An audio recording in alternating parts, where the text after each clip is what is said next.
एक आश्रम में अपने गुरु के साथ एक शिष्य रहता था, लेकिन वह बड़ा आलसी था क्योंकि वह आज का काम कल पर और कल का काम परसों पर टाल दिया करता था। एक दिन गुरु ने सोचा कि क्या किया जाए, कैसे इसे समझाया जाए। तो उनके दिमाग में एक रणनीति आई और उन्होंने उसे पाठ पढ़ाने का तरीका खोज निकाला। उन्होंने अपने शिष्य से कहा कि ये काला पत्थर मैं तुम्हें देकर जा रहा हूँ। इसकी मदद से तुम जिस भी लोहे की चीज को घिसोगे वह सोने की बन जाएगी। लेकिन तुम्हारे पास काल सूर्यास्त तक समय है। और यह कहकर गुरुजी चल पड़े। अब वह आलसी शिष्य सोचता रहा कि मैं इस पत्थर से यह करूँगा, वह करूँगा, अभी तो मेरे पास काफ़ी समय है और मैं खूब सारा सोना बना लूँगा।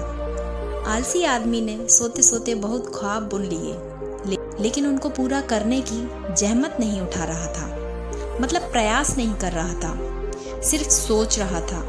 और सोचते सोचते उसका एक दिन बीत गया। जैसे ही वह सुबह उठा तो उसने सोचा, अभी तो मेरे पास शाम तक का वक्त है, मैं इसे बहुत जल्दी पूरा कर लूँगा।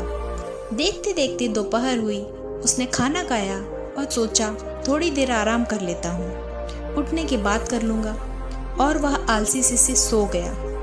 जैसे ही उसकी नींद खुली, उसने देखा कि सूर्यास्त होने को आया। अब उसे जाना ही होगा। और वह उस काले पत्थर को लेकर बाजार में जा ही रहा था, इतने में गुरुजी उसको मिल गए और वह पत्थर उससे ले लिया। बोले, तुम्हारा समय खत्म हो चुका है। उसको बहुत पछतावा हुआ कि वह कुछ नहीं कर पाया।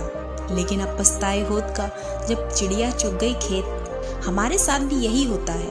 कभी कभी हम भी तो यही करते हैं, आलस करते जाते हैं, आज का काम कल और आगे से आगे उसे टालते जाते हैं। इससे समय निकल जाता है, क्योंकि समय का पहिया तो रुकने वाला नहीं है। अगर हमने समय के साथ हमारे कामों को पूरा नहीं किया तो हमारे पास भी वैसा ही हाल होगा जैसा उस शिष्य का हुआ।